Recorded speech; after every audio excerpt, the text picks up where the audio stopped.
Okay, we are here with the Violent Money 2023 Rookie of the Year, who is back this Saturday.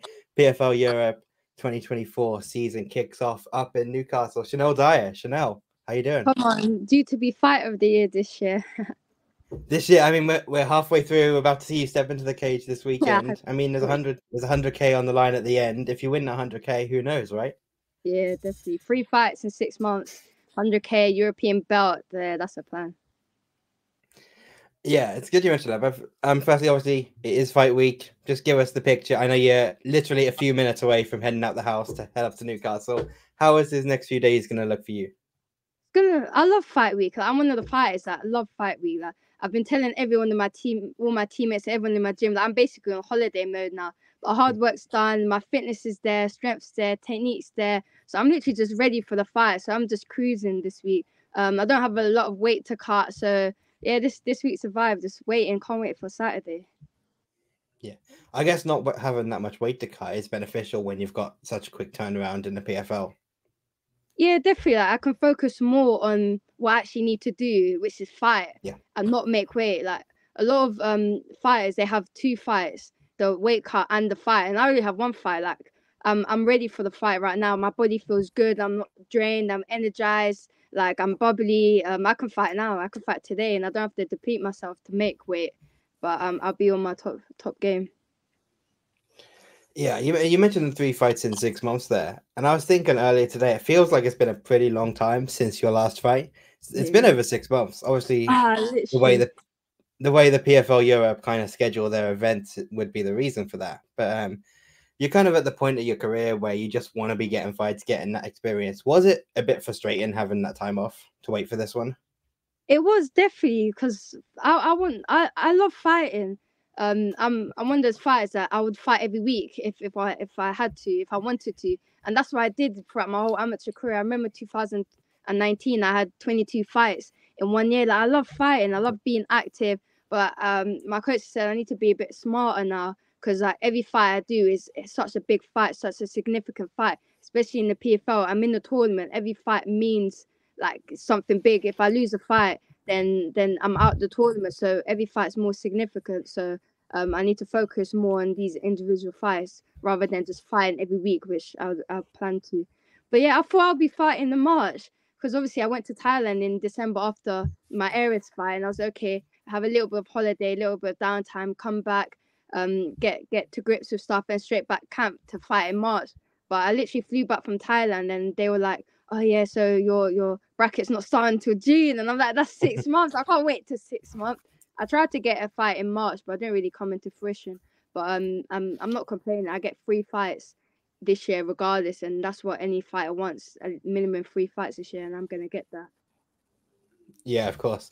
Obviously, this year, your first year in the tournament. Last year, like you said, you fought in other promotions last year. You had the showcase fight with PFL as well.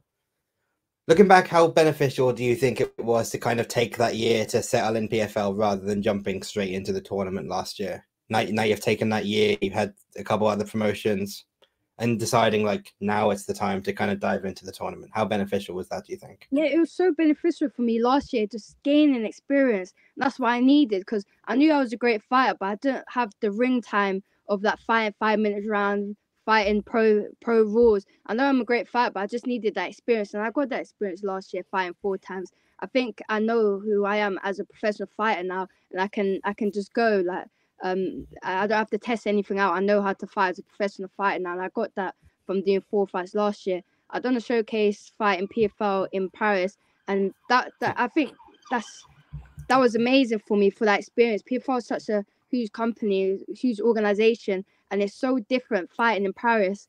Like the week was so long, like the fight nights, the crowd was like the biggest crowd I fought in front of, so it could be overwhelming. But I was the first fight of the night, so I got a feel for that. So I'm 100% ready for the tournament this year.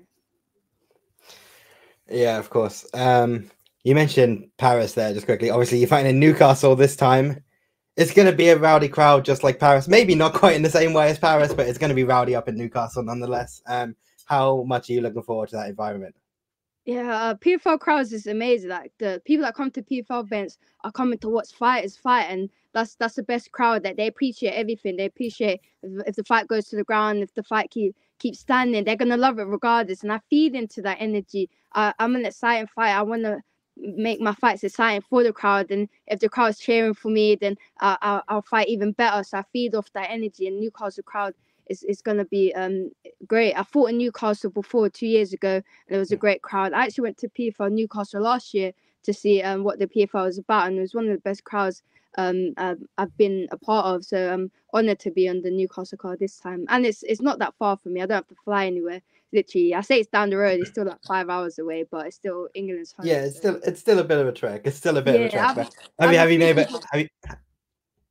have a few people. Yeah, you got more people down with you this time than over in Paris. Yeah, definitely. Yeah. Mariam Torchinava, the opponent this time for the first round.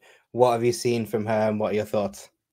Out of everyone in the tournament, she's the most experienced. She has the most fights. Her record's 9-2. But she's a grappler. She's a pure grappler. Watching a couple of her fights, I don't think she has any striking. She's really timid on the feet. Just really counter all it that she does when she fights. She just tries to take you down by any means possible. I think I watched one of her fights. She literally pulled guard, grabbed her and pulled guard just to get the submission. And she just tries to grapple you. She doesn't have great wrestling either. So I think her plans obviously tried to get me down, but I don't think she has the means to get me down and to put me to those bad positions. And I actually think I have better jiu-jitsu than her watching her jiu-jitsu fight. She hasn't fought anyone of my caliber yet, so I'm definitely going to show her what a real fight is come Saturday. Yeah, I mean, your grappling's underrated. We've seen you on Polaris. We've seen what you can do on the mat. Yeah, 1 year today I fought on Polaris, and I got it on the 1 year ago today. Yeah, 1 year ago today. It was so mad. Yeah, I love grappling, but when I fight, I want to fight. So let's fight. Yeah, but have you put any specific work in with any specific training partners to kind of combat that? Obviously, you've got such a strong women's room at GB Top Team.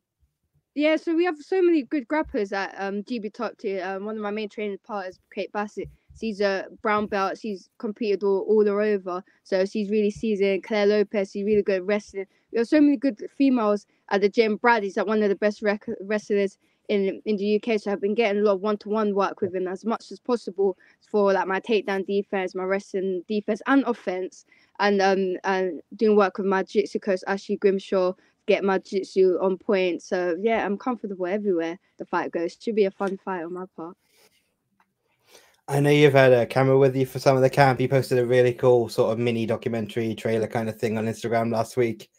When you look at that, you kind of see the whole journey that you've been on to this point. What kind of emotions does that put in your mind? Because this kind of feels like it's a pivotal moment in your career, right? Obviously, first fight in the tournament, 5-0 you're looking to make, and then obviously there's 100K on the line at the end of it. It feels like a big moment. When you look at that video that came out, what kind of emotions come to your mind? It's so like it hits deep, that video, because I got to spend time with my old coach. It's just I'm reminiscing so much in with the filming that we're doing. I got to touch base with my old coach. We got to go down memory lane. Got to see how far I've actually come. I've been in sport for like 10 years now, and I've done so much. But looking back, I've actually done so little because my career basically starts on Saturday, and the next 6 months can change my life. So just looking back is just everything I've done is basically the prelude to what I'm doing now, and I've done so much in the sport, and it hits deep, but it's just starting for me.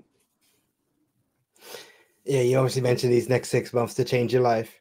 You've only got to look at Dakota, right? Obviously, how she ran that gauntlet last year and the things she's doing now in the global season.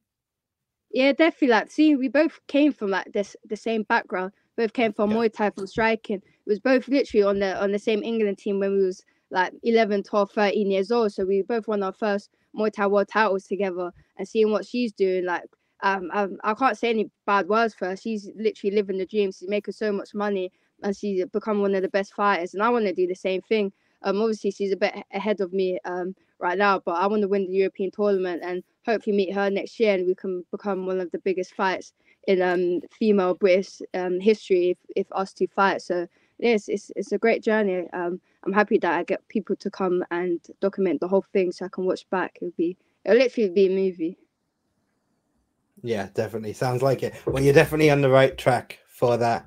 I mean, I think a lot of people are going to want to see you and Dakota in the cage down the line, one way or the other. I know you've got to run, so thanks for taking the time. Finally, just give us the hard sell. When you step into the cage on Saturday night, what can fans expect? An exciting fight. I've never been in a boring fight in my whole life. Even my losses are exciting. I guarantee you, I'm gonna have one of the fight of the nights, finish of the night, decision of the night. Yeah. But 100% it's gonna be finish of the night. Stay tuned. June 8th, Newcastle PFL. Yeah, how are you gonna top the last one, the spinning elbow? You got anything in mind to top that? The PFL, they're lucky. There's no elbows in. There's no elbows in. Of course, PFL. of course. I have to come up with something. Maybe another flying kick. Maybe another spin. I can't even do spinning back kicks. I might just pull that out of my pocket and just do it for the fans, innit? Yeah, I'm very excited to see what you got in your pocket. Thanks for taking the time tonight, Shanelle. Best of luck this weekend. Thank you, mate. Bye.